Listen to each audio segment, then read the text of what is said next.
Hello guys, this is Eleftheria from Eleftheria Business PR. Welcome back to my channel. I hope you're well.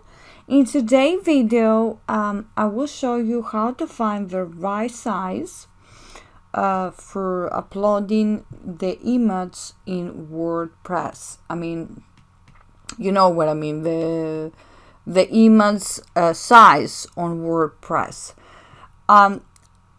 What you can do is to sign up for your dashboard in WordPress, and then you go to Media, Library,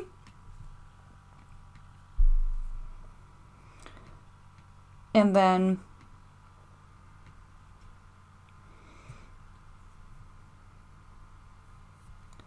here you have all your images.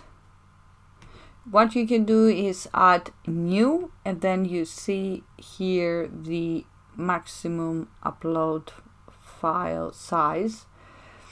And what you can do is, first of all, I'll create another video how to back up your WordPress website, so you can go and find it on WordPress and watch it again. But there is a lot of things that you can actually do to increase that, from using your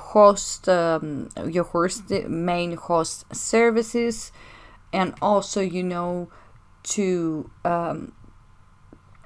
use like Amazon services if you want to, but you need to have somebody to do that for you. There's a lot of things you can do to back up, or go and watch the video how to back up WordPress, because you need to have a backup, and then you can take it from there. So there is a lot of things that you can do if you want to increase that, but this is what, from my point of view, for my WordPress, this is what the file looks like. So you need to know those things, guys. There are simple things you need to know. So for me, that's it for me today. So thank you very much, and don't forget to subscribe to my channel, like this video, and leave your comments below, and I wish you well.